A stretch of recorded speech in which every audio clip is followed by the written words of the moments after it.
Wala palang umibig sa babaeng alam mong hindi ka magugustuhan. At masakit pag nakikita mo na nagsusubuan. Naglalambingan silang dalawa ng BF niya. Wala kang magawa kung hindi tanggapin. Walang puwang sa isip niya na maisip niya na merong puso na humahapde. Sa tuwing ang labi ng iyong mahal sa'yo'y dumadampe. Parang ako'y aping-ape, wala akong malapitan kung hindi ang alak lang at ang pulutang papaitan na nagbibigay ng kaginawa ang panandalian upang maunawaan ang ginawa kong kamalian. Ang agawin ka sa kanya at ikaw ay sulutin, at ang pagsasama nyo na maayos ay gusto din. Alam ko na gusto mo rin, ngunit bawal kasi malito. Ngunit kung iiwan ka na niya, lika ako'y nandito. Halibang magmahal sa'yo ang katulad ko.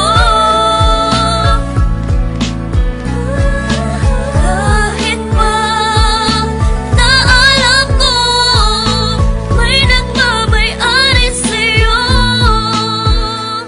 Ilang bote ng alak ang inubos ko't itinaob upang kahit papano ay lumakas ang aking loob. Ngunit bakit ganun pa rin? Wala pa rin ipinagbago. Di ko magawa ang aking mga ipinangako na hindi na kita guguluhin pa at lalapitan. At ibibigay ko ang hiling mo na katahimikan sa piling ng iyong minamahal na walang ginawa kundi saktan ka at paluwain lang ang iyong mata. Wala akong magawa kundi ikaw ay unawain na ikaw ay nagmahal at siya ay mas nauna sa'kin. Kung kaya nilawakan ko na lang ang aking isipan at doon nasabi kong ba't ko ba pinagsisiksikan ang sarili ko sa taong di ako pinahalagahan. Nagmagmahal pala sa tulad mo'y isang katangahan. Ngunit hindi pa rin nagbabago, ikaw pa rin. Kung iiwan ka niya, nandito ko, handa kang tanggapin. Halibang magmahal sa'yo ang katulad ko.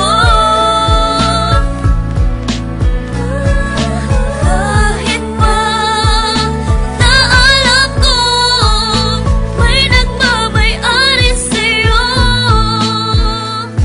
Mabigat man ang problema na sa'kin ay dumaan. Mahirap man kailangan kong bitawan upang gumaan. Yan ang aral na natutunan ko buhat ng matauhan. Dahil pala sa'kin kayong dalawa'y nagkatampuhan. Kung kaya iiwas na ako, yun na ang aking pasya. Wala nang magsasabi sa iyo nang iwan mo na siya. Wala nang magdetect sa'yo gabi-gabi bago matulog. Di na magsasabi ng bangin ka ba kasi nahulog na ako sa'yo. Wala na sa iyo nga aligay. Pag magmumura ka, wala nang tatapik sa iyong bibig. Sa tuwing magkikita tayo, di na ako sa'yo lalapit. Pag sa text hindi na tayo magtatawagan ng pangit. Kahit parang dinudurog sa sakit,